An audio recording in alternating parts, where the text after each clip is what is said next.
Hello guys, today we will do A Thing of Beauty, which is written by John Keats.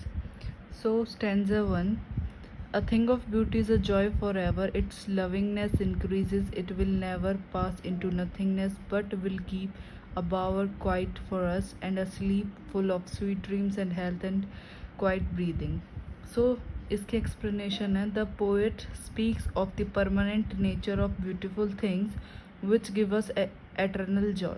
तो यहाँ पे जो poet है वो बताते हैं कि जो ब्यूटीफुल थिंग्स है, जो हमारे इन्वायरमेंट में अच्छी अच्छी चीज़ें हैं, जो परमानेंट है, वो हमें एक eternal Joy, eternal means that never died, ठीक है, जो कभी नहीं मरता, वो हमें एक एटर्नल जॉय देती हैं. Their lovingness keeps on increasing and never fades away. और जो उनकी लविंगनेस है वो हमेशा बढ़ती है, कभी भी घटती नहीं, कभी भी फेड नहीं होती. The everlasting beautiful sight of beautiful things is stored in our memory. और इनकी जो मतलब ये ब्यूटीफुल है थिंग्स है, इनकी जो साइट है वो हमेशा हमारी मेमोरी में स्टोर्ड रहती है. They give us piece just like a quite shady place which gives us a slip full of sweet dreams. और ये हमें शांति देती हैं, ठीक है, जैसे कि हम किसी एक क्वाइट शेडी प्लेस, जैसे लाइक हम ट्री के नीचे बैठ जाते हैं और वहाँ पे हमें बहुत अच्छी नींद आती है और स्वीट ड्रीम्स लेते हैं. So a sound sleep result in the good health of our body and mind. तो इसका रिज़ल्ट क्या होता है, ये एक अच्छा हमारे माइंड को अच्छा रखता है, हमारे माइंड के हेल्थ को, गुड बॉडी के हेल्थ को, as it provides us tranquility and mental peace. और ये हमें बहुत ज़्यादा पीसफुल एनवायरनमेंट प्रोवाइड करता है. So now stanza second. Therefore, on every morrow are we breathing, a flowery band to bind us to the earth, spite of despondence of the inhuman dearth, of novel natures, of the gloomy days, of all the unhealthy and or our darkened ways made for our searching. Yes, in spite of all, some shape of beauty moves away the pall from our dark spirits. So, explanation. When we wake up the next morning after a sound sleep, all the beautiful memories of our sweet dreams helps us to strengthen our bond with earth. तो जब हम next morning उठते हैं एक sound sleep, एक healthy sleep लेके, तो जितनी भी ब्यूटीफुल मेमोरीज होती हैं हमारी ड्रीम की, वो हमें एक हेल्प करती हैं, हमारा जो बॉन्ड अर्थ के साथ उसे और ज़्यादा स्ट्रॉन्ग कर देती हैं. That is why the poet feels that every morning we prepare a wreath of flowers that bind us to earth more strongly. तो यहाँ पे इसलिए पोएट ने ये बताया कि हर मॉर्निंग हम एक मतलब माला सी बनाते हैं, ठीक है, फ्लावर्स की, और जो हमें अर्थ से स्ट्रांगली बाइंड करती है. Hopelessness, sadness and lack of noble ways are a part of human life. Life is full of trials and tribulations, lost faiths and disappointments which result from our own doings. तो ये सब हमारी life के एक होते हैं कि hopelessness हो रहा, बहुत ज़्यादा दुखी होते हैं, ट्रायल्स होते हैं, ठीक है, चढ़ाव उतार होते हैं, और बहुत सारे डिसअपॉइंटमेंट्स होते हैं. तो ये हमारी खुद की जो हम काम करते हैं उससे ही आते हैं. We harm our selves by following unhealthy and wicked ways paths. सो हम अपने आप को ही हार्म कर देते हैं एक अनहेल्दी पाथ चूज़ करके.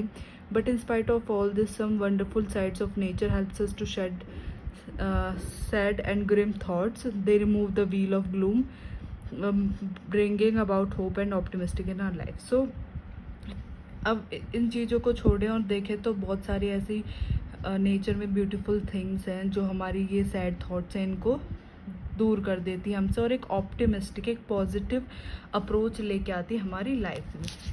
Okay, so stanza third is such the sun, the moon, trees old and young, sprouting a shady boon for simple sheep, and such are daffodils, with the green world they live in, and clear rills, that for themselves a cooling covert make, gainst the hot season the mid-forest break, rich with a sprinkling of fair musk rose blooms. So the explanation is, the poet now goes on to list these objects of beauty. अब यहाँ पे stanza में poet जो वो objects बताते हैं कि भाई कौन कौन सी ब्यूटी के ऑब्जेक्ट्स हैं, तो ये एक इम्पॉर्टेंट है. So he says that the sun, the moon, old and young trees which provide shade to sheep, and the daffodils, the greenery surrounding them, the cool and clear streams which provide respite in the heat of summer, and the bushes growing in the forest with musk roses blooming amidst them are all eternal sources of joy and pleasure. तो यहाँ पे poet ने बताया कि भाई हमारे सन है, moon है और ट्रीज़ हैं जो शीप को एक शेड, एक छाया की तरह देते हैं. डैफोडिल्स फ्लावर्स होते हैं और ग्रीनरी सराउंडिंग, जो मतलब ट्रीज़ हैं भरपूर, हाँ ग्रीनरी है. और छोटी छोटी स्ट्रीम्स हैं वाटर की, मतलब स्ट्रीम्स हैं, ठीक है, कूल और क्लियर, वो एक देते हैं जो हमें प्रोवाइड करती हैं respite in the heat of summer. और जो बुशेस हैं वो फॉरेस्ट में उगे हुए हैं मस्क रोजेस के साथ, वो सारे हमारे एटर्नल सोर्सेज हैं जॉय एंड प्लेजर के. Stanza 4. And such too is the grandeur of dooms we have imagined for the mighty dead, all lovely tales that we have heard or read, an endless fountain or of immortal drink pouring onto us from the heaven spring. So the poet adds on further to his list. According to him, there is a beauty even in death. अब poet बताता है कि भाई death में भी beauty है. He finds beauty in imaginary stories people have made about our dead ancestors who were deemed as heroic and mighty. तो वो बताते हैं कि भाई जो इमेजिनरी स्टोरीज़ होती थी, ठीक है, वो उसमें भी ब्यूटी फाइंड करते हैं. मतलब जो डेड एंसेस्टर थे हमारे, जो मर गए थे, जो पूर्वज थे, ठीक है, जो एक हीरोइक और माइटी, मतलब बहुत सारे, जैसे हमारे फॉर एग्जांपल महात्मा गांधी हो गए, और माइटी हमारे जैसे हिटलर वगैरह हो गए.